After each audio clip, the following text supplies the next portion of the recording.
रसिया ने यूक्रेन के दोनों शहर, पूर्वी शहर दोनास्क और लोनास्क को स्वतंत्र घोषित कर दिया है और रसिया ने वहाँ के अलगाववादियों को सहायता देना भी स्टार्ट कर दिया है और अपनी सैनिक की टुकड़ियों को भी भेजना शुरू कर दिया है। तो चलिए आज के एपिसोड में हम लोग समझेंगे यूक्रेन और रसिया के संकट के बारे में। नमस्कार दोस्तों, मैं विनिशा हूँ। सबसे पहले हम लोग समझते हैं यूक्रेन के राष्ट्रपति वाल्मीदिर जेलेंस्की। यूक्रेन के राष्ट्रपति वाल्मीदिर जेलेंस्की जो कभी हास्य कलाकार हुआ करते थे, आज हंसी के पात्र बनकर रह गए हैं। जेलेंस्की ने एक नाटक में एक अध्यापक का किरदार निभाया जिसमें अध्यापक भ्रष्टाचार के विरुद्ध एक भाषण देता है और उससे कभी सभी स्टूडेंट बहुत प्रभावित होते हैं, यहाँ तक कि वहाँ के लोग भी बहुत प्रभावित होते हैं और देखते देखते अध्यापक राष्ट्रपति बन जाता है।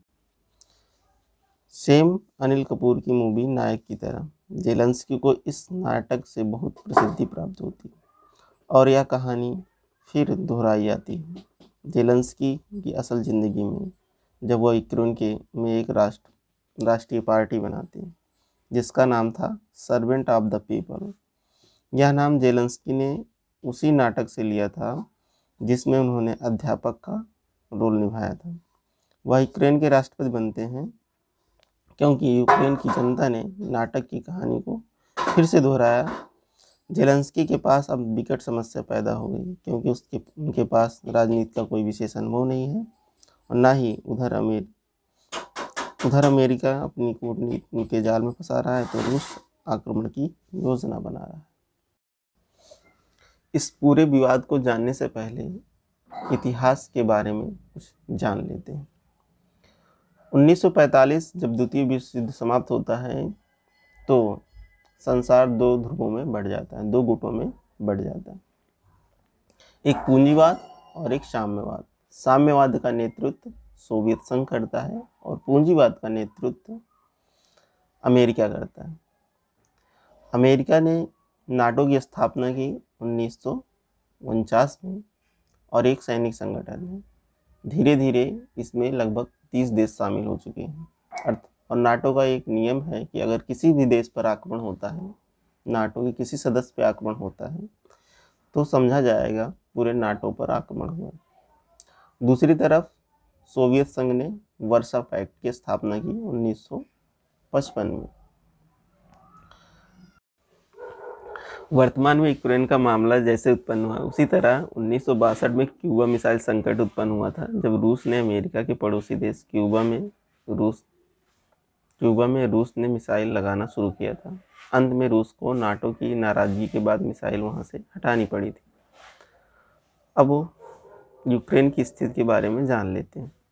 यूक्रेन जो है Belarus, Poland, Slovakia, Hungary, Romania, Moldova, काला सागर और रसिया, इन सब से चारों तरफ से घिरा हुआ है।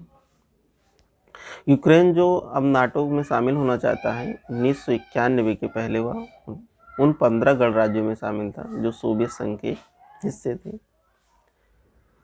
वर्तमान में रूस बेलारूस के साथ सैन्य अभ्यास कर रहा है जिसका नाम है यूनियन रिजॉल्व 2020, जिसमें 30,000 सैनिक इस समय अभ्यास कर रहे हैं।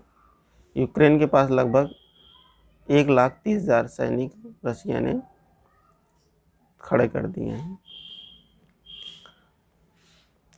और हाल ही में डोनास्क और लुनास्क शहर पर रशिया ने स्वतंत्र घोषित कर दिया है, ये हम लोगों को पता ही है। रशिया ने न्यूक्लियर डील भी शुरू कर दी है और युद्ध अभ्यास में किंजल में मिसाइल इस्तेमाल करने लगा है। रसिया जो इस समय यूक्रेन के दो शहर दोनास्क और लोनास्क को स्वतंत्र घोषित करने की घोषणा कर दी है। इसके पहले 2014 में रसिया ने क्रीमिया पर कब्जा किया था। तो आइए समझते हैं रसिया ने क्रीमिया पर कैसे कब्जा किया था। यह बात 2013 की है, जब यूक्रेन यूरोपीय यूनियन में शामिल होना चाहता था, जिस प्रकार इस समय वर्तमान में वो नाटो में शामिल होना था। उस समय यहाँ के राष्ट्रपति थे यानुकोविच, लेकिन यानुकोविच यूरोपीय यूनियन में शामिल तो हुए नहीं, बल्कि रूस से पैसे उधार ले लिए। इससे यूक्रेन की जनता नाराज हो गई। अंततः यानुकोविच को रूस में शरण लेनी पड़ी और रूस ने पहले क्रीमिया के विद्रोही गुटों को सहायता दी। जब देखा कि बात नहीं बनेगी तो उस पर आक्रमण कर